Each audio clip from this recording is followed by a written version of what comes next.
Nice. What's it like? I was actually there in attendance in Cleveland for Coe's first career NFL touchdown, which was awesome. And, Awesome. it was a great game. You could hear me on camera. I was just screaming, "Say it ain't so, Coe! Say it ain't so!" Sadly, from there, the game kind of went off the rails a little. That was the last high moment of that game, but it was a great game. Overtime loss, fun time. Yeah. But how was that moment for you? Seeing the first, whether it was on TV, in person, wherever you were, seeing his first NFL touchdown. How was that? Well, dude, I mean, we were at home because it was a away game. We don't travel to a lot of the away games because we can get into that later. But, to watch that and to think I wished I was there live. So to have your video was so cool. And just that, man, this is so cool. I mean, that was so cool for us. Catching it from Tom Brady, right? Like, he's got the ball yet. First NFL touchdown means a lot, right? I mean, as a dad, that's just so cool to see. And it was fun to watch. And, it didn't have the outcome we wanted, but still the same. What a memory! What a memory to have, right? So, and honestly, cool. those.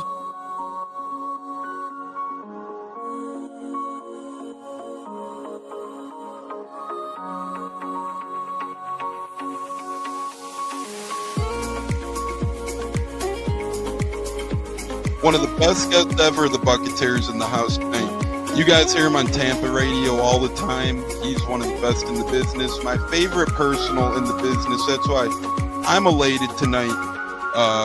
Growing up in the Chicago area, you're used to sports radio. That's what gets me through the day. So this man does help get me through the day, I will say, with the Pat and Aaron show at work. Nothing like it. So it's incredible. It looks like we got Stunna bumbling in. I'm Tampa Tones. We are joined by lead goon tonight, host of the Pat and Aaron show of WDAE, Pat Donovan. And it sounds like Stunna is bumbling a little bit. Going to put him on mute for a second until that gets a little clear. But we're joined by Pat Donovan. It looks like Stunna's hanging out with Cheech and Chong in a car with the windows up or something over there. It does look like you got a little... No, my camera's broke. And he was trying to pull me in big time. And then I was like, dang, nothing's happened with Indianapolis yet. Like, I really want to give Indy a chance. And then also I talked to Cody Gruden, once he took over Rich McCann's still like, but look, I was like, y'all just give me the opportunity to explore free agency, see what's going on, and then come out and make us do it. All right, everyone, you are tuned into the Buccateers at wide receiver, Kalen Geiger, and we are about to have a great pod. This is the Buccateers. You're tapped in, and here we go.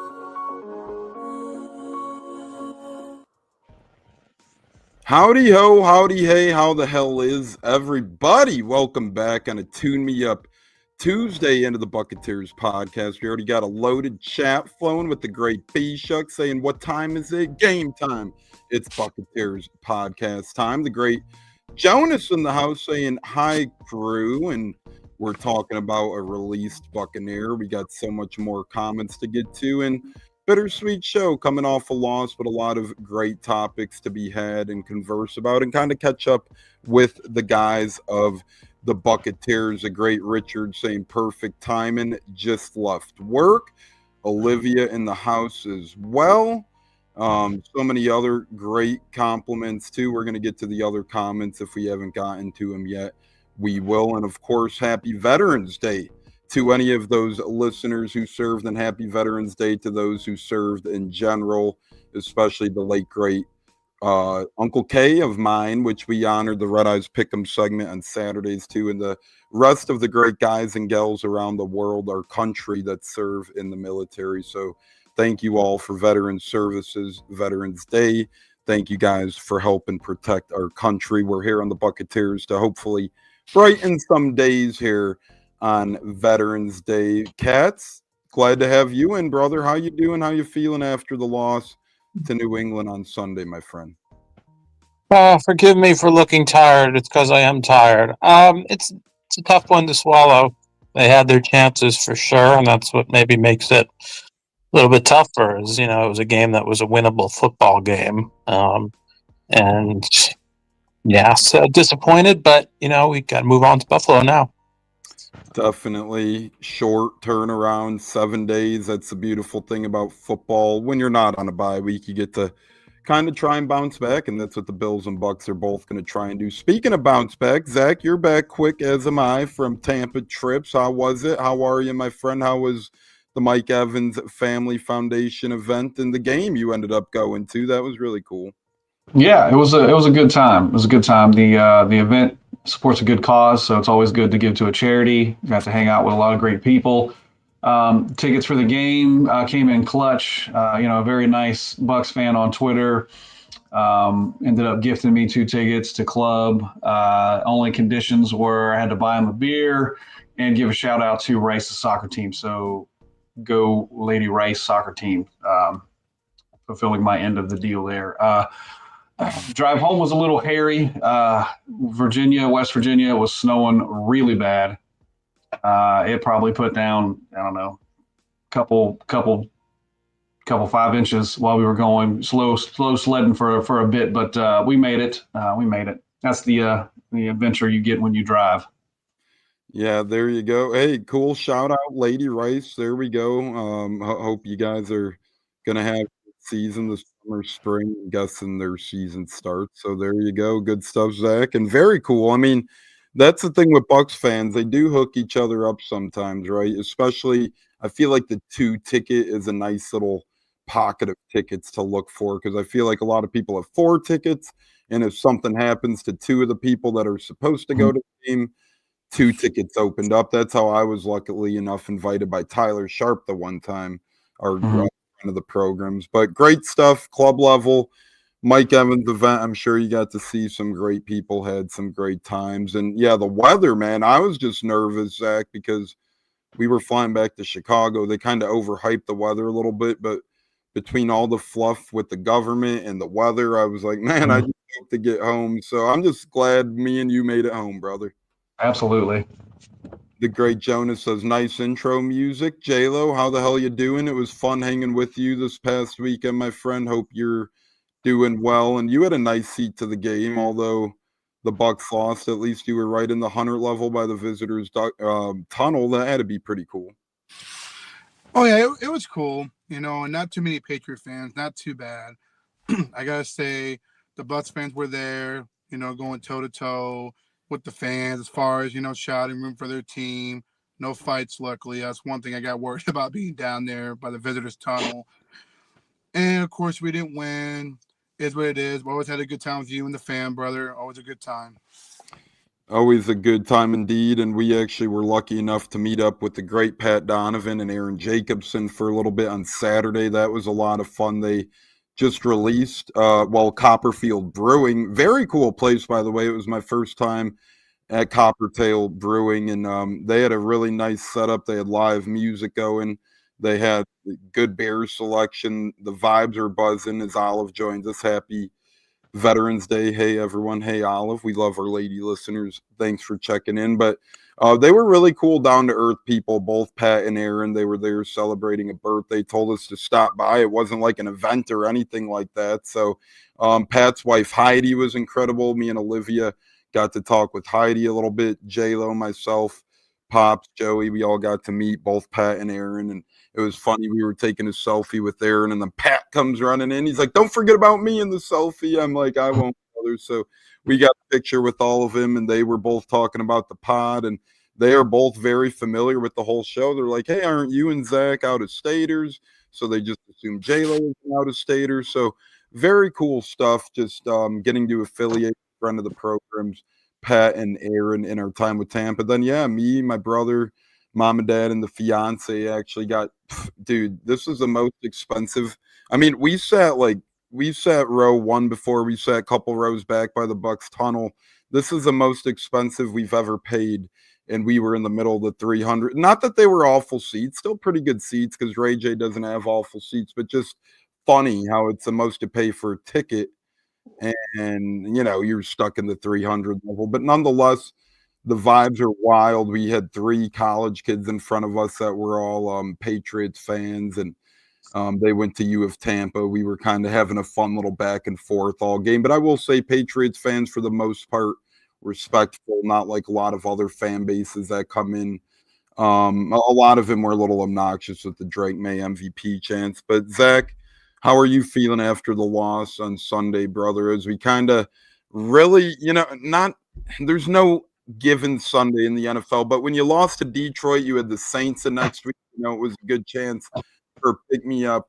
The Bucs don't really get that here. You go at Lowe, you go at Rams. You got 2 straight weeks more of tough tape. Yeah, and both of those are on the road as well, so that adds an extra layer to it. So you don't have an opportunity to try to stop and take a breath, right? You got to be focused and you got to be ready to go. But I feel the same way the Cats does, man. I feel like this game was winnable. We had the opportunity a couple of times to regain the lead and close it out.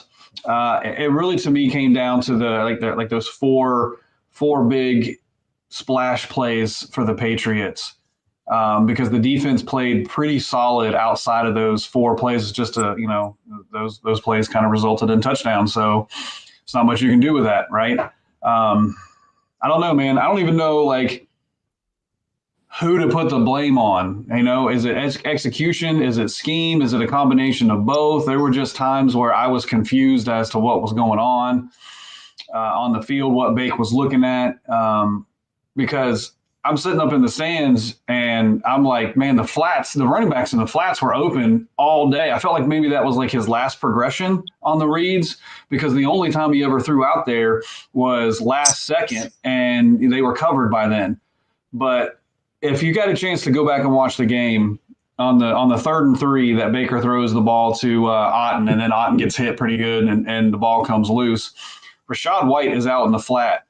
And he's so open. He's so open. And after the play's over and they're kind of going back to the huddle, Rachaad just kind of stands there for another 5 seconds, just contemplating how open he is. But I don't know, man. I don't know if the progressions don't take him there, or if he just wasn't looking there. It felt like he was forcing it to Ibuka at times. But all that said, Tyke gave us a chance, and we could have came back. We could have came back and won it. So it's frustrating when you know that the win is there and you just can't obtain it. Yeah, and when Drake May threw that interception and Tyke Smith made an incredible play, I will say he's played really well this year.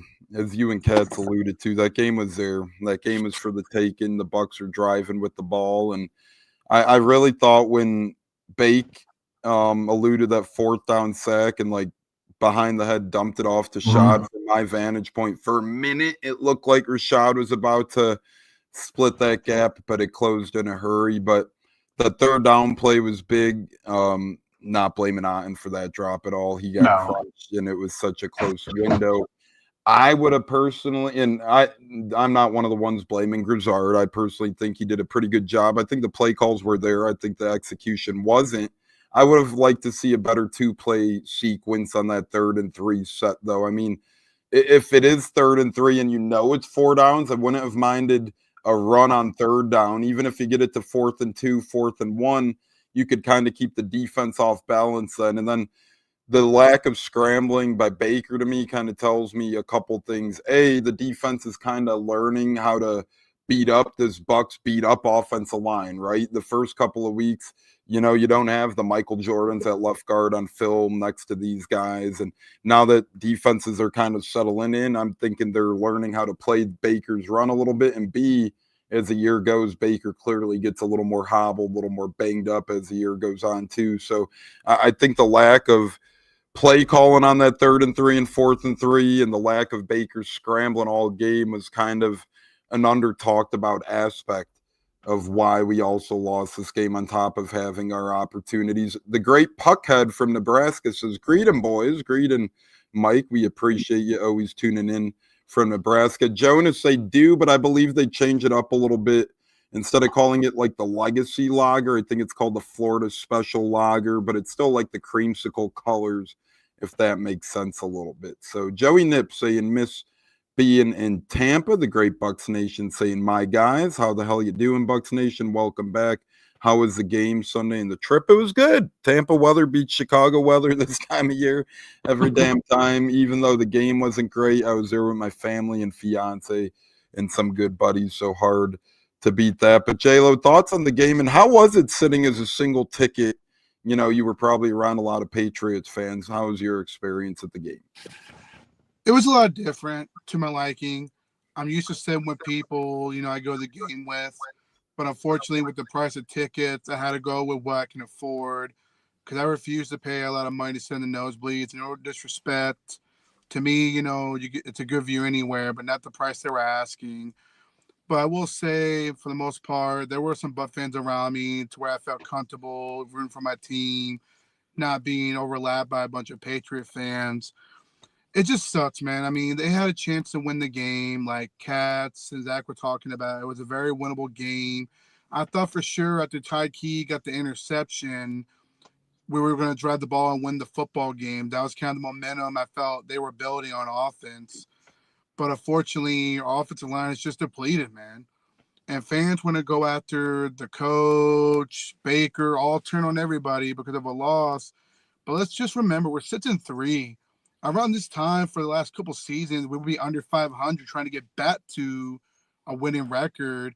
So to me, this loss sucks. That's what the fast starts allow a team like the Buccaneers to do. They allow you to kind of, not that you ever want to, but you could kind of experience a 2-game, 3-game, 4-game struggle and still be okay, where the Bengals are the prime example of start slow. Yeah, you end the year really good, but you can't even afford one loss. And on the back end, the Bucs created this great cushion for themselves in the NFC South. And not that loss is good by any means, but it's like, all right, Panthers lose, Falcons lose. We're still a game up in the division on Carolina. Their schedule gets really tough the rest of the way Carolina's does. What this game kind of more so hindered for the Bucs, to me, was they went from a 1 to 2 seed possible to a 3 to 4 seed most likely, just given the nature of the NFC. That's kind of what this game did for me. But you never really know. I mean, the Bucs have 6-7 very winnable games to end the year, so that could change quick. Kat's thoughts on changing quick? I mean, speaking of changing quick, the great Christian Ruiz says no good news on Bucky yet. Nope, not really. All is still quiet on Bucky. They haven't really made any announcements or anything. Kat's thoughts on Bucky and the game itself against New England? Yeah, well, I think Bucky was out there pregame. It's not the ankle, it's the shoulder. And I'll say this just briefly. I don't want to go off on any sort of tangents, but a lot of fans complain and talk about, they should have put him on IR.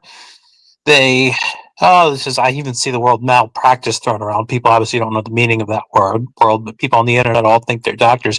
Simply what happened, I think, with Bucky is that, and John Cooper alluded to this with the Lightning with a few players, is like guys just didn't recover as quick as they expected. Cooper said as much. Bowles has not said as much, but it's pretty obvious now. So just hoping to, heal up to the point where he can, the pain tolerance, is there and he can come back. I think,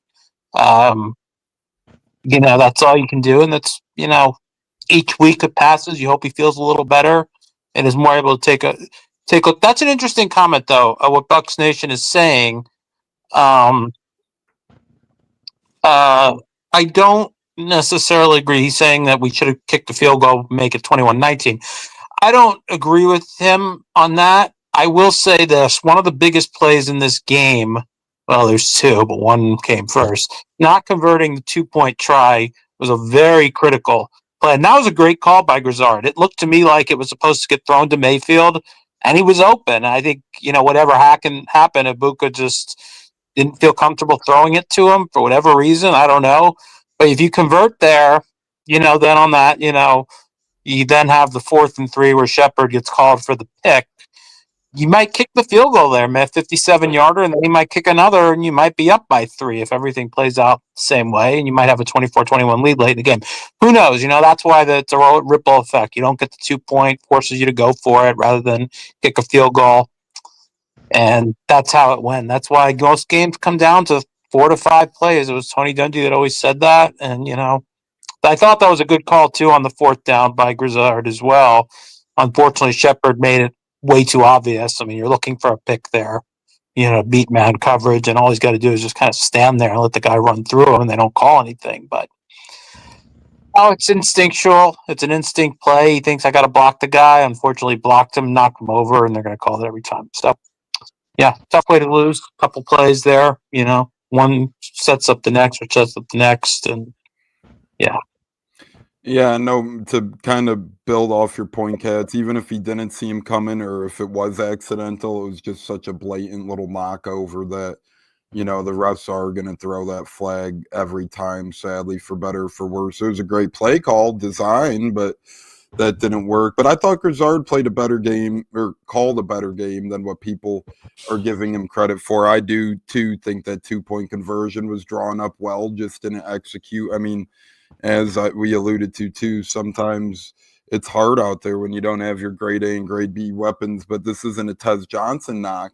When he's scoring 2 touchdowns a game, the play calling is at least scheming guys open at the right time, right? Tez Johnson was one of the last picks of the draft, and here he is scoring 2 touchdowns. So I do think Grizzard is doing better than what people say. Pork chop, to build off your point, and we always talk about it here on the Buccateers. It's nothing new to us, nothing surprising to us. But another prime example, the people next to us at the game both had Patriots jerseys on, but now lived in Tampa and said they root for the Bucs when the Patriots aren't playing the Bucs. And then the people in front of us said they lived in New England and now they live in Tampa, but they don't know who to root for because the Patriots were their second favorite team because they lived in New England, but now they live in Tampa. So just always crazy scenarios of fans being at Bucs games because let's be honest, everybody's moving to Tampa and wants to.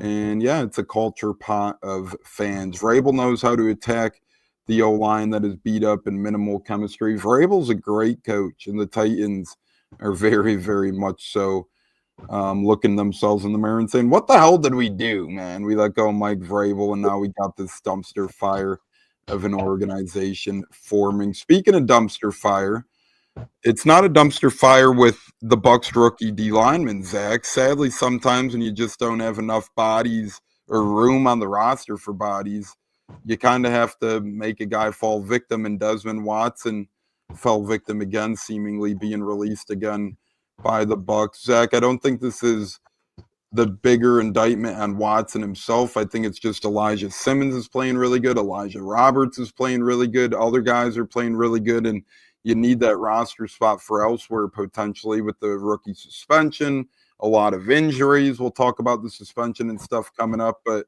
DMC, thanks for joining us. I don't think it's a big knock on Watson.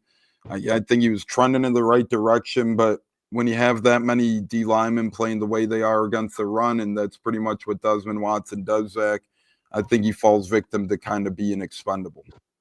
Yeah, and I wouldn't be surprised if they bring him back at some point. To the comment you just made, Williams gets pinched for a 6-game suspension, so we'll probably see a running back signed to the practice squad.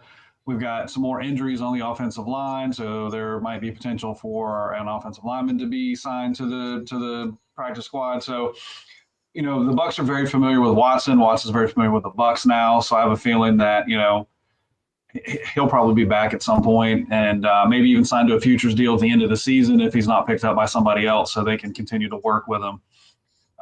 As far as Bucky and Chris, I think Chris felt like he probably could come back and then just re-injured it a little bit or tweaked it, and now they're going to be extra cautious with him. So I don't feel like we should hold our breath for either of those two gentlemen. We just need to be focused on what's on the field and then be surprised when they come back. Could you imagine Bucky, Chris, Jalen, Mike all coming back at the same time, like right at the end of the season, going into the playoffs? I mean, that's crazy thought, right? But that's probably more likely than us seeing them in the next couple of weeks. I mean, Todd already ruled them out for the Bills game, and it was Monday when he did that. So they're going to be really cautious with both of those gentlemen. Yeah, they sure are, and that's a good point that Bulls kind of already ruled them out on Monday pretty much, which isn't a great sign. So we'll see what happens. It seems like Last week he said they were progressing. This week was kind of flatline, but we'll see what happens. J-Lo, next tip of the cap to you. Desmond Watson, what say you on his release? And then we'll give you the Bucky Irving question as well. What's the deal with Bucky in your opinion? Well, Desmond Watson, I think, like Zack mentioned, will be back at some point during the season. Right now, we need to open up a roster spot for the O-line, running back, of course, with Williams going to be suspended for 6 games. Yep, that's what we were saying. But, just feelings on the Watson thing and then also Bucky Irving. Well, I feel like the future's bright for him. I feel like he'll definitely be back at some point. I'm just proud of all the effort he's put in to dropping the weight. He looks like he's in pretty good shape from last time I saw him in the photo. And as far as Bucky Irving, it's a wait-and-see scenario. We're not going to rush him. We're just going to go with what we have. I do think Tucker should get more carries. That's another discussion. But I'm confident that we'll get some of these players back before playoff time. Katz, what say you on Desmond Watson? And then round us out with this great triple header comment from CMJ with the Godwin and your opinion on Chris Godwin if we brought him back too soon. Yeah, Watson, it's a numbers game. I don't think it's an indictment on him by any means. And I do expect, like what Zach said, I think at some point he'll be brought back because I just honestly don't see any other team. If he does get picked up by another team, good for him. I don't see that happening. Bucky has what I understand to be a shoulder subluxation of sorts, which you can't really, a normal person would just get surgery on and they would, take months and months to recover, which would end his season. So because of that, they're just waiting for it to heal enough to where he can take a hit. And it just, the doctors look at it, they say he's not ready to attempt that. So, and I think they're kind of playing the long game too, and that they'd like him come back for those final 4 or 5 games. And as for Godwin, no, I don't think they brought him back too soon. He was medically cleared to play, so they played him. And it's just unfortunate that whatever happened in that Seattle game, I don't know when he re-aggravated something. He didn't break it again. He didn't dislocate anything, but there's some sort of injury. And, it's like I agree with what Zach said. Now they're going to be even extra cautious because of these injuries and all the other ones, that have happened. And the Bredesen one really hurts us. Again, they had 4 out of 5 linemen together for a total of one drive this season. I think that was the only. No, maybe they had it in the. No, they didn't have it in the first 2 games either, as Wirfs was out. So yeah, that was I think the first drive this year where they had 4 of their projected 5 in there.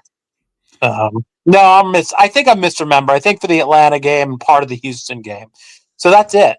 That sucks about Bredesen because but it's great to have Luke Gadecki back. I'll say that, and they ran the ball effectively. Yeah, Richard saying I think Watson was released because of the suspension, like we were saying. We'll get to that in a minute as well. Buck should have won the game, says Buck Skull Gang in House. Welcome into the program. Thanks for joining us. Bucks Nation says Patriots fans all around. Bucks fans need to stop selling their tickets and show up to the games if they can. Agreed, but again, until they're trying to build in mini incentives through the front office. Like before the year, they said if you attend every home game, the last game of the season, you get a voucher. And they're doing things like that for fans to kind of try and keep their tickets. But at day's end, until you do something drastic, which you really can't do unless you want to affect your season ticket members, really nothing's going to change. And sadly, nothing's really going to change. I mean, it just is what it is. Bucks are a warm weather city. Bucks are a city where a lot of people go to vacation. A lot of outsiders move to Tampa. Unless you do something drastic, like literally control who you're selling tickets to, which could never happen. This will never end. Now, it could keep getting better. They could keep doing little things like the last game voucher incentive, or, hey, just show up to a game and you get a $50 coupon for concessions. Things like that. Sure, maybe you'll keep 500 more people who are season ticket holders coming to each game, but when you can make 350 off 300 level seats, that's half the money you're paying for the entire season as season tickets right there. It's really hard for Bucks fans, even the great ones, not to say, okay, honey, well, there's half the season ticket money right there in one snap of a finger. So I get it. I think we all are in the same boat where if we had Zack, J-Lo, Cats, myself, if we had season tickets, yeah, I don't think this would be a problem. But sadly, financials and everything in between, you just never know what comes up. Sometimes you got to sell the tickets, and next thing you know, it turns into a Patriots kind of home game. So, Zach, Pops did text in a question. I'm going to give it to you because you have voiced concern with Graham Barton this year. But it's about the O-line in general. Pops text into the show. How concerned are you guys with the O-line performance? Where does that rank in your concern list? It is weird, though. Graham Barton had a pretty good game ranked on PFF, and as Cats alluded to, Gadecki played pretty well in his return, but still the Patriots were kind of able to keep Bake off his feet all day and kind of get pressure on him seemingly all day. Yeah, from the game that I watched, to myself, I didn't think the O-line had that great of a game. Especially more so, they were better in the run game, I thought, than they were in the pass game. I felt like even though Bake didn't scramble a whole lot, like the pockets were pretty congested. Wirfs got beat again, pretty bad for a sack. Something happened on that 4th and 3 play. I don't know if Rashad missed the assignment or if Bredesen turned the wrong way, but that blitzer came right up the middle untouched. I think we had kind of talked about them switching Barton and Bredesen around. That might make it a little bit stronger of a unit, but with Bredesen going down with an injury, we're definitely not going to see anything like that, at least for the next few weeks until Bredesen comes back. But I think that's the biggest concern on offense is the lower level of play we're getting from the offensive line over these last 3-4 games than the play calling or Baker inaccuracies. Baker's inaccuracies, I think, are a combination of the O-line and the injuries. So I'm hoping they find a way to solidify that unit to make it a little bit better or utilize faster plays to where Baker doesn't feel like he's under pressure, because you can see that he's got happy feet a little bit, and I think the pocket's closing in around him. So I think even if it may not be as bad as it looks, the clock in his head's definitely sped up a little bit. Yeah, I agree.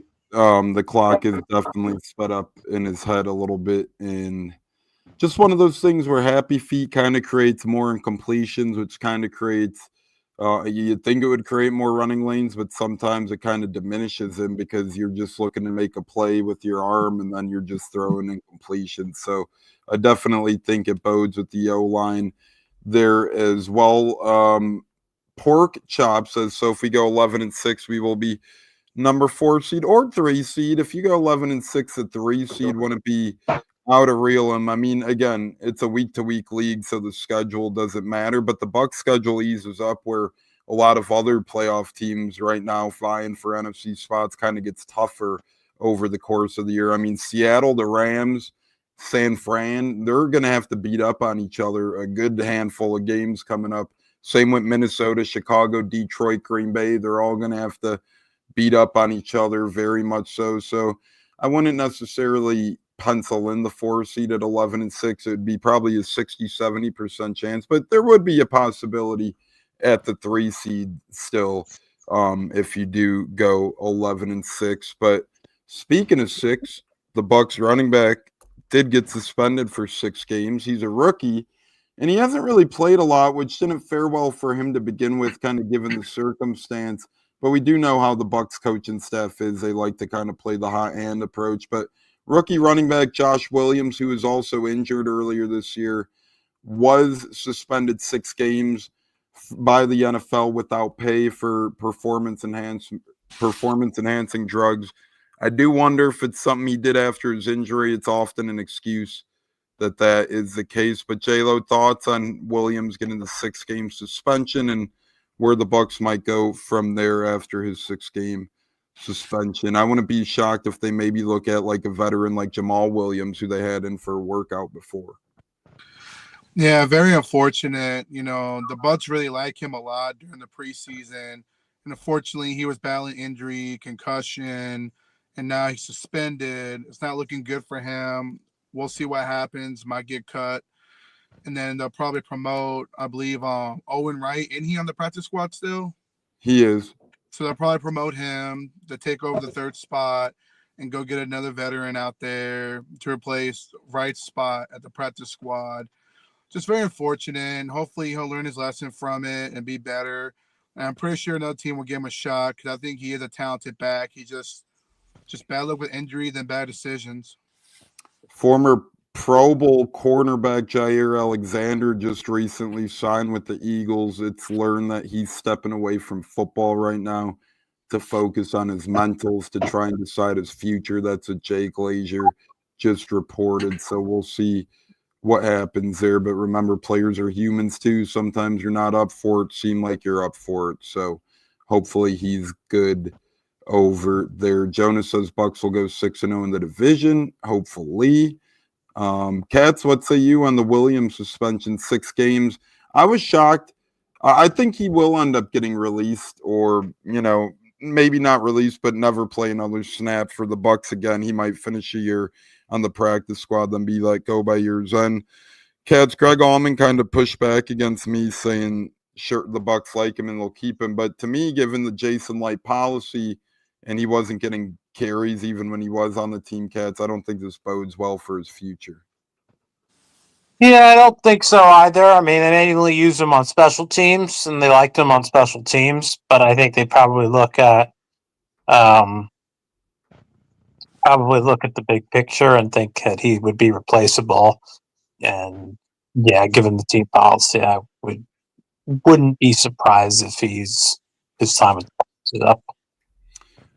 Yeah, Bucs Nation saying I think the Rams, Seahawks, and Eagles Lions game next week will cause a shift in the play. Exactly. I mean, week to week, the Bucs, after they get by Bills and Rams, they kind of not coast, but in terms of playing other playoff teams, they don't really have the opportunity to fall if they lose to a head-to-head team where the Lions, Seahawks, Eagles, Niners, week in and week out, they're going to be playing very tough competition, very tough teams along the way. So what you see now in the standings isn't going to be what you see come week 18. That is for sure. But Zach, thoughts on Williams' 6-game suspension? Do you think this might be the last time we see him in a Bucs uniform?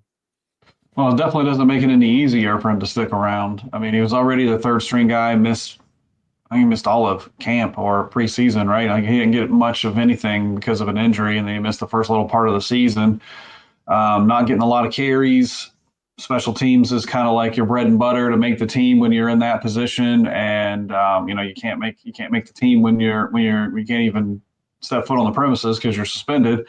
So I mean, it doesn't bode well for him, especially if somebody else comes in that stretch and plays just as good or better than he did when he was here. So that's unfortunate, but that's how it goes. I'd be interested to see what it was that was taken and how it was taken, like accidental or in something else that he was taken and didn't know that it was in there or whatever the situation is. Definitely so. And it's always interesting to hear the player's side. Like I said, right, wrong, or indifferent, everybody pretty much says the excuse, I didn't know it was in them, or I accidentally grabbed him out of the old shelf, or the doctor gave him to me. We'll see what Williams says. But, yeah, I mean, you truly never know, right? One of those situations that could be unfortunate or could mean something more. But like I said, I wouldn't be shocked if it stemmed from his injury earlier in the season, that this is a result of something there. Yeah, Jonas, if you look at the player, a lot of players make jokes out of it because they'll have a really good week in the league, and then they'll get a random drug test a week later. So that is still a thing. Speaking of still a thing, the Buccateers podcast is still a thing. Jonas also giving a nod to mine and Zach's hats, saying nice hats, fellas. Thank you very much. But if you guys are listening live on YouTube right now, please hit that like button, subscribe button, turn that notification bell on. We do appreciate all memberships and super chats and other things that help grow our channel. Never expected, always appreciated here on the Buccateers, super chats, memberships, and you could get cool things from those as well. So we appreciate it here on the Buccateers, and our schedule is going to be electric this week. Tonight, the campus kickoff with J-Lo comes out, previewing a whole week of college football matchups. Tomorrow, Toe in the Line with Joey Nips comes out, getting you guys ready for NFL Week 11. Can't believe it's already Week 11. Just insane stuff to think about. Zach and I will be back Monday on a Man Cave Monday. And then Saturday, we're going to have JCL and Plus hopefully on the show. Front half, do our Bucs Bills pregame show, kind of get their insights on how things are going on the year and what to look out for in the big game. And maybe our friend Brad, who used to play college football, big Buffalo Bills fan himself. So maybe we'll get a couple of fun guests on Saturday, but that's the upcoming Buccateers schedule there. Richard says, I am concerned for the offense, 3 straight games where they didn't look good. Well, remember, it is their fault they ultimately didn't score, but they were 1/4 and 1 play away from having 7 more points against the Saints. What I will say, what killed us, and I'm not blaming anyone, Bucs defense does so good on the goal line, it seems, and then Patriots scored on 4th and 1. The Falcons scored on a goal line, but that play was crippling right before the half, too. That touchdown pass Drake May had. The Bucs did a great job. Elijah Simmons specifically on a couple of those run-stopping plays. Hard to let up a touchdown there and recover from that, so that's kind of what set the Bucs back. And now they need to bounce back. Zach, who has the bounce back? Who has a bigger need for the bounce back? Is it the Bucs or the Bills in your eyes? Just for the people listening at home, the Bucs are 1.5 games up on the Carolina Panthers in the NFC South. They have 6 wins. They are falling behind in the race for the 1 seed. It's not out of the question yet, but there are a couple of 17 wins in the NFC now. So Bucs are looking to stay alive for the 1 to 2 seed and looking to build that 1.5 game cushion, where the Bills find themselves in an opposite thing. They're the 2 seed in the AFC East, Zach. They're 1.5 games behind the Patriots, but they have a pretty staunch grasp on one of the wild card spots. So both teams are looking like playoff teams, Zach, but in terms of seeding and fighting for division purposes, both these teams need the bounce back. Who needs it more in your eyes? Oh, man, that's a tough question.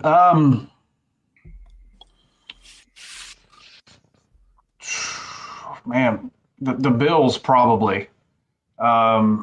Just because everybody knows we're waiting on that Buffalo-KC playoff game, and Buffalo definitely wants to have that game in Buffalo, not Kansas City. So they're going to need to really, really pull it together to get that higher seed than Kansas City, so that when that game happens, it's in Buffalo.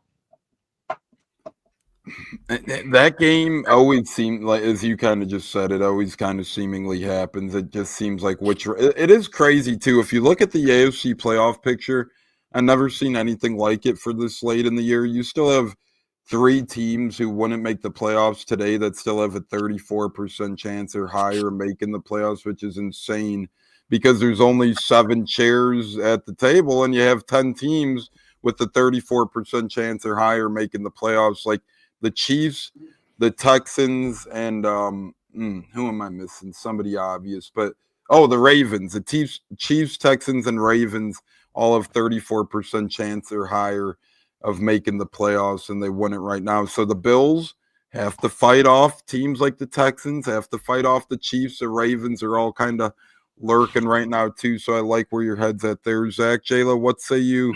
Bigger bounce back game for the Bucs or Bills needed? Well, as Zach mentioned, that's a very tough question. I'm going to say Bills, man. After their loss to Miami last week, pretty bad. I think they need it a little bit more than we do. But at the same time, I'm not going to give in to any team. We'll fight for it. But to me, Bills, I think need it bigger if they're going to stay ahead of teams like Kansas City, Baltimore, and the Texans, like you mentioned, for the most part. But we'll see what happens, for the most part when that comes up. What say you, Cats? Take it home. Yeah, it's always important for to come back after a loss, but I do think it's a little bit more important for Buffalo. They're in a tough spot in their division right now. The Patriots have the tiebreaker head-to-head, and they've got the better division record. They still play another time, so Buffalo, if they're even going to win the division and get a home game, they have to win the division. And right now they got to make up 2 games. It's really a 1.5 game lead. Otherwise, you put yourself in that wild card hunt. Who knows? Houston's playing well now. Kansas City is currently out of a playoff spot. So, who knows if that game happens at all this year, KC and Buffalo. It's a matter of just getting into the playoffs right now. And the Bills are kind of that loss as we've kind of put them teetering. So it's a bit more important for them. Yeah, and you never know. That's how crazy of a season we're having. It's one of those things where they just, I don't know. It's just really a true coin flip on a lot of these playoff spots, both AFC, NFC. Going to be a fun down the stretch football season come December, January to see who ends up battling their way in. And speaking of battling in, I wonder if any free agent running back might battle their way in like a Jamaal Williams type. Zach, do you think the Bucs sign a running back or kind of keep it as is? They have 2 on the practice squad. They have 2 on the active still. And Bucky Irvin hurt given the Williams suspension. I think they bring somebody in. Jamaal Williams was kind of like the guy that I kind of had my mindset on is who would be somebody, because I think they already brought him in once and worked him out. They did. And not that they would sign somebody to the active roster either, but you never know if a guy like Michael Carter on Arizona intrigues the Bucs, who they keep put into their practice squad. Maybe they would sign him to a running back 3 role. But there's veteran options out there that you could go with if you want to go that route. Jamaal Williams, I think, as well would be the top one. But Michael Carter comes to mind as maybe a potential practice squad signee if you want to elevate him over Owen Wright. Jayla, what say you? You think the Bucs make a running back move at all? No, I think they do. Y'all made valid points between Jamaal Williams, Michael Carter from the Cardinals. I think going with the vet experience back who's got experience, no knock on Wright. But I'd rather go with those 2 than going over Wright when it comes to the vet experience. Agreed, and you're always looking for a vet back at that point in time later in the year. Remember, at the 1 year we brought in Le'Veon Bell just to get some touches down the stretch. Even got into the end zone for the Buccaneers. But Cats, what say you on the running back situation? Does this team bring one in, or do you think they stay put? Yeah, I think they'll bring one in. Probably one of. I'm not sure who. Jamaal Williams, if they already had him in for a visit, seems like it would make sense. Yeah, Zach alluded to they did have him in for a workout visit, whatever the hell you want to call it, earlier this year, but confirmed he was in the building. And speaking of confirmed, it is confirmed we're here on a Tune Me Up Tuesday, every Tuesday, getting you ready for the next Bucs action and recapping the week before. It's fun. You get MACTION tonight, couple college football games, start in 11 minutes. Akron hosting Kent State in a MACTION upset, Ohio at Western Michigan. And then on Veterans Day, if you're interested in some veteran college or military college basketball hoops, Navy is at Penn State right now on Big Ten Network as well. So Tuesday night sports action, jam-packed. Speaking of jam-packed action, the Bucs season has been jam-packed, and I think it's going to be more fun with J.J. Watt and Ian Eagle on the call this Sunday, Cats. Thoughts on that announce crew comes Sunday, 1 o'clock Eastern, CBS Sports in Buffalo. J.J. Watt, Ian Eagle on the call. Ian Eagle is one of my favorites. He's fantastic. I haven't heard J.J. Watt yet as a color guy. Haven't caught enough of a game with the 2 of them to know yet, but I'm certainly looking forward to hearing him. I've always been a fan of J.J. Watt's, and like I mentioned, Ian Eagle's terrific. So that should make for what I think will be an exciting game. I think it'll be a close game. That makes it even better. Agreed. Zach, thoughts? I don't know if you're familiar with J.J. Watt's game yet or whatnot announce-wise, but thoughts on Watt and Ian Eagle and the Bucs being on CBS in general? Yeah, I agree. Eagle's one of the better ones. I'm not sure if I've heard Watt yet. I'm trying to remember if I have, and if I have, it's only been a handful of times. So I don't know. Hopefully they're just impartial. I can't stand when they have a guy from the team that we're playing in the booth and it's all pandering to that franchise. So yeah, I'm looking forward to it. Yeah, another intriguing possible running back name out there, Chase Edmonds. He's still a free agent. Obviously, he hasn't been signed anywhere, so maybe his time has come. But if the Bucs want a guy with familiarity in the system, maybe Edmonds. But I agree, Ian Eagle is really good. J.J. Watt, he has called a couple Colts games so far, Zach. He actually called the Steelers game. So for me personally, I wasn't a big fan of him that game because to me he did favor the Steelers a little bit because his brother plays for them, which, you know, it makes sense. But I'll never get why they put guys on the broadcast when favoritism could be had. But nonetheless, he is a cool guy to listen to because he did have great NFL experience. So it's not like I hated him or anything, deservingly so, right? If I'm broadcasting for my pro brother, I'll probably do the same thing. But J-Lo, thoughts on Ian Eagle, CBS, and JJ Watt? I mean, I like it. I'm not going to knock it. I think JJ Watt can only get better. And now that, you know, he's not broadcasting for his brother, you know, feeling on his brother's team, I think he'll be fair. It'll be interesting to watch. I'm curious to see how he's going to flow with the game. Zach, if you could only pick one, and it's a really tough question given the injuries and suspensions, but Godwin, Evans, Reddick, Cody Mauk, Elijah Cansey, Bucky Irvin, anybody injured or suspended right now, if you could pick one player to come back right now, no matter the injury or the length of it, realistic or unrealistic, who would it be for this Bucs team? Man, you know, probably before the Elijahs started playing so well, I would probably say Cansey, just because I feel like we were kind of thin on the defensive line when he went down, but those two have really stepped up and played really well. Greg Gaines has filled in and had some impact plays here and there. It's going to sound like a homer pick, but it's Mike Evans, and it's not because I want him to hit the 1,000-yard season. It's because the defense has to play differently when Evans is on the field, and it unlocks the other receiving options on the field when you have to shift your coverage to Mike Evans and double Mike. We saw how much better Ibuka played when Evans was on the field than when he wasn't. I just think it makes everything easier. The run game's easier. Everything's easier when Evans is on the field because you have to account for him at all times.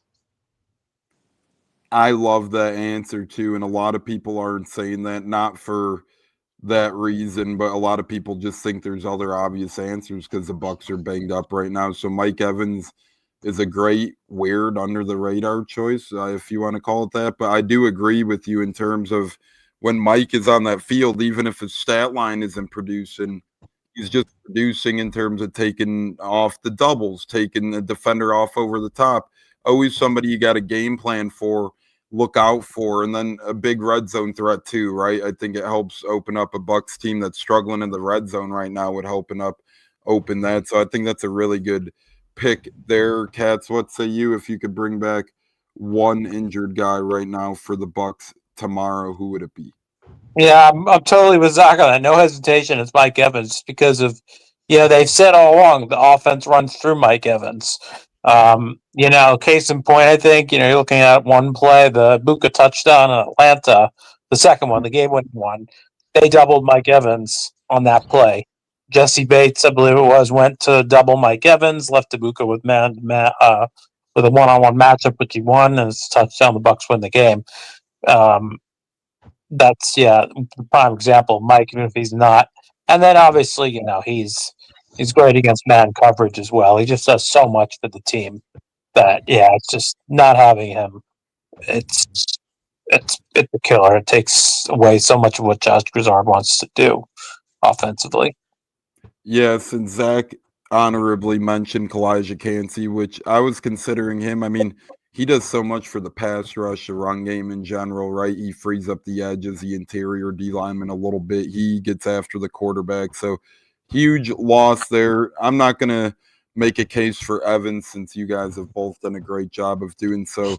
For a little bit of a different reason, I'm going to say Chris Godwin, and it's a double-edged sword for Chris Godwin. If you were able to get back the classic Chris Godwin tomorrow, imagine him and Ibuka out there with their crispness of the routes, them being able to kind of split apart, pick apart these defenses. It would kind of be like a Devontae Adams, Cooper Kupp kind of tandem to me, or not Cooper Kupp, Puka Nacua, type of tandem to me in order of getting open, route running, hands ability. So first and foremost, if you could get back a healthy Mike or Chris Godwin, I would love to see that. Secondly, I love Mike, but at least he's on a fresh contract next year, and it's either really going to be the Bucs or nobody, it seems, for Evans at this point in his career. But with Chris Godwin, you're in year one of paying him a lot of money. And I love Chris. I don't regret the contract because injuries happen. It's part of the game. It sucks.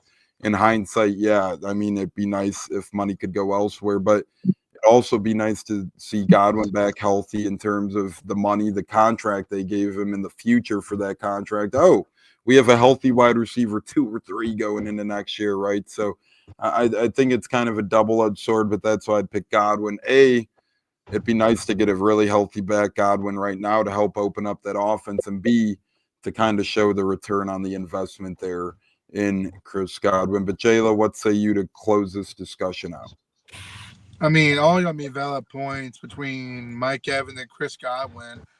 I'm going to go with Bucky Irving. When he was running the football, man, he was hitting the hole, getting 5 to 7 yards of carry, which is a huge, drive moving offensive drive, if you ask me. I think him not being there, not running the ball, not getting open, on the short routes, because when he was on the field, especially against Philly, he was at least getting positive yardage, and then he was wide open, or not wide open, but he dusted the linebacker down the sideline for a touchdown. So I think not having him in there as well just defeats the purpose of the running game, to create those play-action plays, to get Ibuka the ball, Mike Evans when he was on the field, or even Chris Godwin, who he only had one game with Bucky Irving. So to me, Bucky Irving, I hope, comes back. At least one of those 3 I would take any day of the week. Yeah, and before we get to final words and get out of here, gents, Zach, the Bucs game plan this week has to be blank against the Bills to get the win. Fill in the blank. What is the Bucs game plan has to be this week in your eyes for that win? They've got to contain Josh Allen. He doesn't have a lot of weapons. I think Knox is going to be out, so that even limits it even more. So you can't let Josh Allen beat you out of the pocket on these scrambles. I think they'll hold up pretty solid against Cook. The 2 big runs that popped off, one was a blatant holding call that they missed on Tyke. The other was Winfield tried to make a hero play and didn't push the runner back in, missed the tackle. So it was more of a lapse in judgment than a complete failure at that play. So I think they'll be strong against Cook. We've kind of struggled at times against scrambling quarterbacks, and that's really where Josh is at his best, is when he's on the move, making things happen that weren't really the play that was drawn up. It's just backyard football where he's running around and make something happen. So don't let Josh Allen beat you. That's what I think. Couldn't agree more. And to me, for people that are a lot of fans on Twitter, A, it's Twitter, so don't take it that serious. B, some fans don't know that much, but saying Josh Allen this, Josh Allen that, he's still a top 3 QB in the league. Come on. Buffalo doesn't give him any weapons at all. Year in and year out, it's like they hit their head on the wall and say, oh, Josh. It's like what the Ravens did for the longest time with Lamar. Then they finally started drafting him wide receivers in the first round, getting a guy like DeAndre Hopkins, Derrick Henry. You're going to have to do that with Josh Allen soon, Buffalo. Maybe a new head coach too, but I think I agree. Josh Allen, and then I'm going to add in James Cook after letting Trevian Henderson get 2 big rushes against this team last week. I think you're going to have to watch out for James Cook, a running back who could do a lot in Buffalo. Cats, what say you? The Bucs game plan this week will have to be blank. I'd say regardless of Allen or Cook, attack the run, because Allen and Cook could both run. So that would be my game plan, attack the run, both offensively and defensively. I'd attack the run, Cats. That is to run the ball effectively on offense. The Bills are 30th against the run in the NFL. You have 2 backup to backup guards in there. You don't want to be pass happy. So obviously, you want to be able to run the football effectively. It's a team that has been prone to that. And it's kind of a homecoming for Sean Tucker. He's not from upstate New York, but he did go to Syracuse. He averaged 6 yards a pop last week, so I'd like to see him featured more. And, running the football can, really take a lot of Baker's plate as well, because he's been getting hit too much. What say you, J-Lo? Cats kind of stole what I was going to say, run the football on them. Because even Ed Oliver, I think he's out for the season for a while, the torn bicep, I believe. So that's a big help, run the football. But I'll go a different route. I'm going to go with pretty much get the ball to your other receivers like Tez Johnson, who's coming along, K. Dotton, Stop trying to focus on Emeka Buka at first or start of the game if you can't run the ball, if you know what I mean. I feel like you got to get Tess Johnson more involved and K-Dot to help spread the ball around, to move the ball down the field and get those third down conversions. Yeah, it's now time for the final words of the Buccateers. Once again, be on the lookout tonight. Campus kickoff or quick college football show with yours truly, J-Lo, getting you ready for a big week of college football, then toeing the line with Joey Nips tomorrow, getting you ready for NFL. Zach and I will be back Monday on Man Cave Monday, getting you ready. Remember, Zach, a couple weeks ago, we broke news on Man Cave Monday, and now that became official. So final words for the show and thoughts on that. That was pretty cool with our guy, Zach Cohen. Yeah, it's good to get validation on what we speculated, and it seems like it's going to happen. So that was pretty cool. Final words are, a lot of ridiculousness on Twitter after a loss. Fire the coaching staff, the offensive coordinator's awful, this, that, and the other.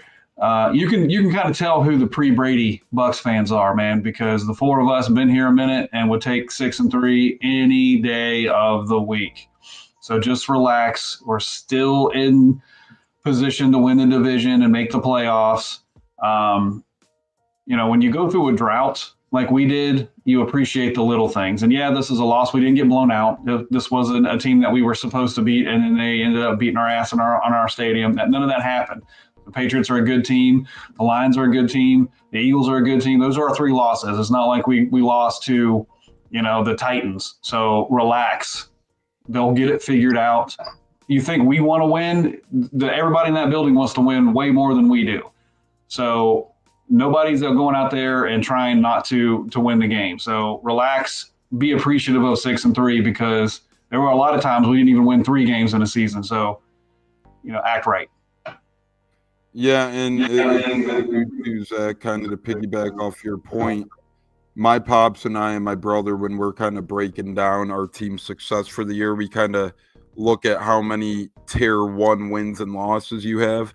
Well, the Bucs are pretty much 500 in those games, as they have beaten Seattle, San Fran, and Houston on the road on Monday Night Football.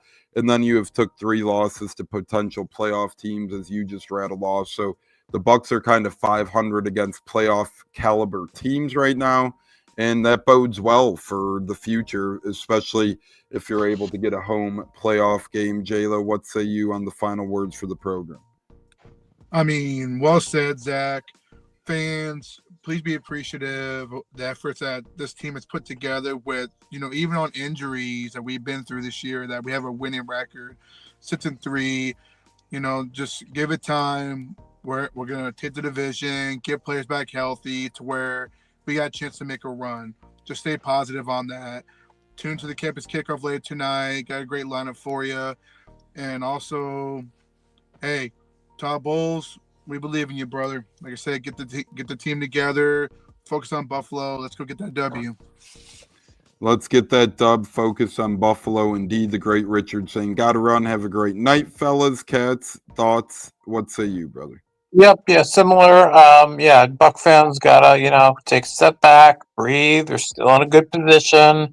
The injuries have been tough. That's a big reason why. Honestly, it's 6-3. I would have thought we were going to be 6-3 anyway, fully healthy. So you're 6-3 with that. Eventually we are going to get some guys back.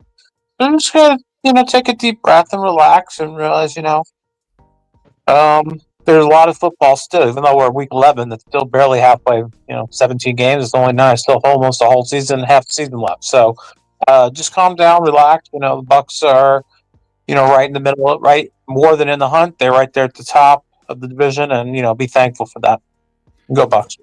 Still have 8 games left, as Cats alluded to, pretty much half the season. And again, we got a ton of the playoff caliber games out of the way early. Not saying anything's guaranteed nor given, but the Bucs schedule does break out a little bit here in the coming weeks. You still get Carolina twice, the Saints, Atlanta, Miami, Arizona. So a lot of winnable games for the Bucs, but focus week to week. Every week is a new season, and a new season starts this week in Buffalo. Go out there and play your ass off. We never play well in Buffalo, so just to show us you'll go out there, compete, take it down to the wire in Buffalo.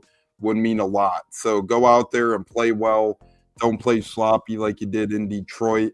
Go out there, put your best foot forward and gain some momentum and maybe sneak a win away either in Buffalo or at the Rams. I think if you split 1-1, it really bodes well for you down the stretch. And as we talked about earlier, kind of allows you to falter once or twice maybe down the road then against a team you should be. But shout out to El Monito on Facebook, the rest of the people who joined us on Facebook, and shout out to the great chat we had tonight as well. Richard, Olivia, and the rest of the people as well. B-Shuck was in the house. So many other great commenters as well. Our guy Bucs Nation, Jonas, Cleve, and me as always, Pork Chop, and the rest of the gang. It's been fun. Zack, J-Lo, Cats, Tampa Tones here on a great Buccateers. Once again, Saturday, we're going to have some great guests on the show, both Buffalo and Tampa variety, bringing you guys all the way up to kickoff for a great weekend of football. But Zack, J-Lo, and Cats, fire the damn cannons. Let's take down Buffalo this Sunday, guys. Have a great night. Any last words? Go Bucs. Go Bucs. Take care. Take care, everybody. See you later, brothers. Bro, we'll put it like that. What's it like? I was actually there in attendance in Cleveland for Coe's first career NFL touchdown, which was awesome. And, Awesome. It was a great game. You could hear me on camera. I was just screaming, "Say it ain't so, Coe! Say it ain't so!" Sadly, from there, the game kind of went off the rails a little. That was the last high moment of that game, but it was a great game. Overtime loss, fun time. Yeah. But how was that moment for you? Seeing the first, whether it was on TV, in person, wherever you were, seeing his first NFL touchdown. How was that? Well, dude, I mean, we were at home because it was a away game. We don't travel to a lot of the away games because we can get into that later. But, to watch that and to think I wished I was there live. So to have your video was so cool. And just that, this is so cool. I mean, that was so cool for us. Catching it from Tom Brady, right? Like he's got the ball yet. I mean, first NFL touchdown means a lot, right? I mean, as a dad, that's just so cool to see. And it's just, it was fun to watch. And, it didn't have the outcome we wanted, but still the same. What a memory! What a memory to have, right? So, and honestly, cool. those.